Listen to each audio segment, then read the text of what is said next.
अस्सलाम वालेकुम जी, मैं हूं अदील राजा। आप देख रहे हैं मेरा यूट्यूब चैनल। सबसे पहले तो सब्सक्राइब ज़रूर कर दीजिएगा। उसके बाद जनाब बात करते हैं आज इमरान खान ने कहा था आशूरा के बाद तहरीक चलानी है तहरीक इंसाफ ने। तहरीक इंसाफ तहरीक कब चलाएगी, कैसे चलाएगी? इतनी खामोशी, इतना सन्नाटा क्यों है भाई तहरीक इंसाफ के यहाँ? क्या हो गया, कोई मर गया क्या? इस पर बात करते हैं। साथ तहरीक इंसाफ ने अपील तक ना दायर की। ये कौन सी अपील है जो दायर करनी थी जनाबे वाला, क्यों नहीं की? फिर एक इक़्तिदार की जंग हो रही है, कहा जा रहा है जरदारी वर्सेस शहबाज शरीफ चल रहा है। इसकी क्या? और मखसूस नशिस्तों पर लाखों रुपया भाईजान बांट दिया गया। मौजें चोरी दा कपड़ा ते क्या होता है, डांगा दे गज। सॉरी, मैं थोड़ा भूल गया था, थोड़ा स्लो हो गया था। तो जनाबे वाला सबसे पहले तो शुरू करते हैं। तोशा खाना की अपील नहीं लग सकी मजद, क्योंकि बेंच अवेलेबल नहीं है। वो हम सबको पहले से ही पता चल गया कि बेंच अवेलेबल नहीं है जनाबे वाला। बेंच अवेलेबल नहीं है, लेकिन तहरीक इंसाफ को कोई जल्दी भी नहीं है। तहरीक इंसाफ को जल्दी नहीं है। तहरीक इंसाफ ने कोई अपील फाइल नहीं की है जनाब। जीरो अपील है, कुछ अपील नहीं फाइल की गई, वहां पर कुछ भी नहीं है। अर्ली हेयरिंग की अपील भी नहीं डाली। मालूम नहीं तहरीक इंसाफ के वकला क्या कर रहे हैं। वो खुश हैं कि बुशरा बीबी और इमरान खान जेल में हैं, चिल माहौल है। आई हैव जीरो आइडिया कि क्या हो रहा है। लेकिन ये किसी बंदे ने पॉइंट आउट किया स्ट्रैटेजी, तो मैं हैरान रह गया। मैंने कहा जनाब अपील अर्ली हेयरिंग की फाइल क्यों? उन्होंने कहा नहीं फाइल की। मैंने कहा क्यों नहीं फाइल की? कहते नहीं पता जी। मैंने कहा कौन है जी जिसने डिसाइड करना? उन्होंने कहा जी लीगल कमेटी के सरबराह सलमान अकरम राजा साहब है। सलमान अकरम राजा साहब वो हैं जिनको इमरान खान 15 साल से जानते हैं। 15 साल से वो उनको जानते हैं, लेकिन वो अपील नहीं फाइल करना चाहते। सो आई हैव नो आइडिया कि इनकी लीगल स्ट्रेटजी क्या है। लेकिन तहरीक इंसाफ की माजी में बड़ी फुद्दू फुद्दू किस्म की लीगल स्ट्रेटजियां रही हैं, तो अभी देख लेते हैं हम कि कितनी अच्छी लीगल स्ट्रेटजी निकलती है। साथ साथ दूसरी चीज जो मैं 3 दिन से कह रहा हूं, इमरान खान साहब एहतजाज का कह चुके। मेरी इत्तला के मुताबिक इमरान खान साहब ने यह कहा था जनाब के एहतजाज को लीड करेंगे उमर अयूब साहब। गौहर साहब का कोई चक्कर ही कोई नहीं है। गौहर साहब का सियासी मामलात से कोई ताल्लुक नहीं है। गौहर साहब जो हैं वो फारिग होते होते बचे हैं। उनको उन्होंने कहा जी इंटरनेशनल फ्रंट आप देखेंगे गौहर साहब, आप जरा एम्बेसियों वगैरह से राब्ते रखा करें। सलमान राजा, उमर अयूब साहब, आशूरा गुजर चुका, आज 11 मुहर्रम है, बल्कि जब आप देख रहे होंगे तो 12 मुहर्रम शुरू हो चुकी होगी। तो जनाबे वाला कोई एहतजाज का प्लान सामने नहीं आया।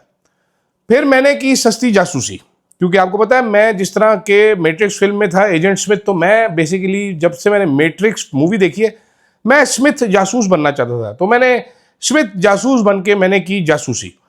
तहरीक इंसाफ के 1 नहीं 2 नहीं 3 लोगों से हमने राब्ता फरमाया।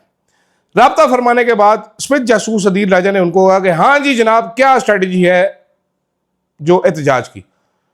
उन्होंने कहा जी मुझे नहीं पता, एक ने फरमाया। मैंने कहा अच्छा। मैंने दूसरे बंदे को फ़ोन किया, मैंने कहा जी हेलो स्मिथ जासूस अदील राजा हेयर, क्या आपने एहतजाज करना है जी, कुछ हमें बताएंगे? उन्होंने कहा जी जनाब मैंने पूछा था तो मुझे कहा था कि यू विल बी टोल्ड। तो मैंने कहा तो हैव यू बीन टोल्ड? उन्होंने कहा नहीं।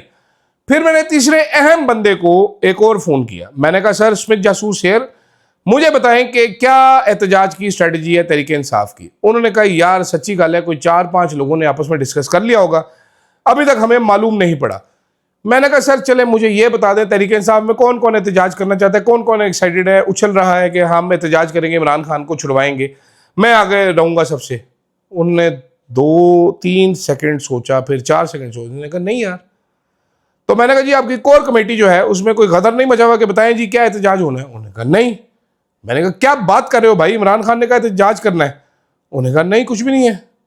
मैंने कहा अच्छा तो फिर अब क्या है आगे? उन्होंने कहा कुछ भी नहीं। मैंने कहा किसी बंदे ने, फिर मैं आपको दोबारा बता रहा हूं, किसी बंदे ने पूछा कि क्या स्ट्रेटजी? उन्होंने कहा नहीं चिल माहौल है, गप्पे शप्पे चल रही है। तो ये हालात है एहतजाज के। आई हैव नो आइडिया, अभी मैं आपको अपडेट देने से कासिर हूं कि एहतजाज कैसे होना है, क्या प्लान है, क्या इनकी स्ट्रेटजी है। मैं दोबारा बता देता हूं, 3-4 लोगों ने मिलकर डिसाइड किया होगा, बाकी को कम्युनिकेट नहीं किया गया, जिसका मतलब है कल परसों तरसों इस हफ्ते जो फेज 1 है एहतजाज का, जो इन्होंने फेज 1 लॉन्च करना है, ये हाउसिंग सोसाइटी वाला एहतजाज है, फेजेस में आएगा ये। जैसे DHA फेज 1 आता है, फिर DHA 2 आता है, फिर 3 आता है, तो इस तरह एहतजाज 1 लॉन्च होगा। तो वो कब होगा मैं कुछ कह नहीं सकता, उसका अंजाम क्या होगा मैं कुछ कह नहीं सकता, डिस्कस नहीं कर सकता, क्योंकि हमें पता ही नहीं है जनाब। दूसरी तरफ जनाबे वाला, ये जरदारी और शहबाज शरीफ स्टोरी पे मैं एंड में आता हूं। दूसरी तरफ जो अरकान असेंबली पहले इलेक्शन कमीशन ने इनकी झोली में डाले थे, भर दो झोली मेरी, उन्होंने जब किया था, फिर वो मुअत्तल हो गए थे, वो 14 महीने मुअत्तल रहे। अब स्पीकर ने, असेंबली ने डिसाइड किया कि इनको हम पिछले 14 महीने की तनख्वाह भी देंगे। क्यों देंगे? क्योंकि ये अयाज सादिक का पैसा नहीं है। इन्होंने कोई काम तो नहीं किया पाकिस्तान के लिए, नहीं, ये तो मुअत्तल थे, मुअत्तल बंदे को क्यों तनख्वाह देंगे? क्योंकि ये हमारे लाल थे। वो आपने सुना है ना, जिथे साडा नूर जमाल खोता कोड़ा सब हलाल। इस तरह से लूटा जाता है पाकिस्तान के खजाने को।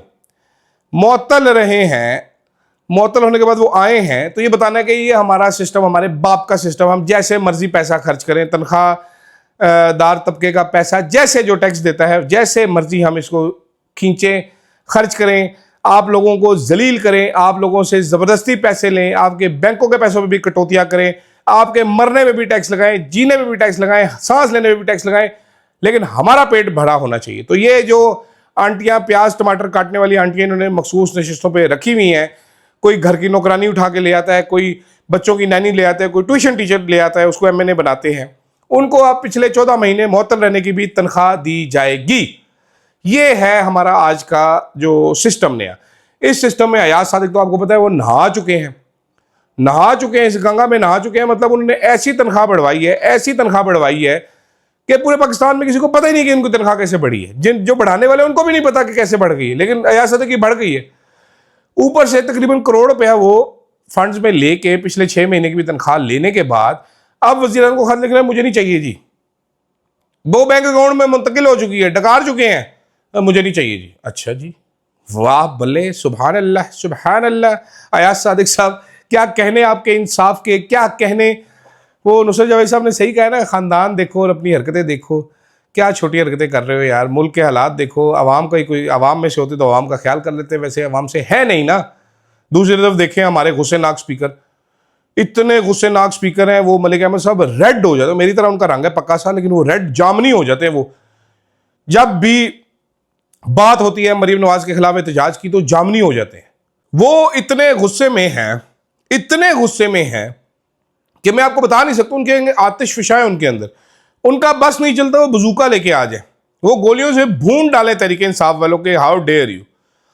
वो अब तो टाउट साफी भी चीखना शुरू हो गए कि मलिक अहमद साहब जो प्रेसिडेंट सेट करने जा रहे हैं, और आजम नज़ीर तारड़ साहब जो कह रहे हैं कि स्पीकर के लामहदूद इख्तियारात होते हैं, तो जनाबे वाला ये आगे थोड़े गले पैना है ना, एडा गुस्सा करो। कोई नहीं मैडम नूं 4-5 गल्लां कर दी, कोई नहीं मैडम नूं तकलीफ होई तकरीर करने च, कोई नहीं मैडम को आदत पाओ। हर बंदा नौकर तो नहीं होता ना जी, पूरी असम्बली तो नहीं नौकरों से भर सकते ना। जितनी कोशिश की हमने भरी है, फॉर्म 47 सारों को दिए, सारे आपके मुलाजम भर्ती किए हैं, लेकिन सारे तो नहीं हो सकते ना। चंद 2-4 आज़ाद बंदे आ जाएंगे, क्या हो गया?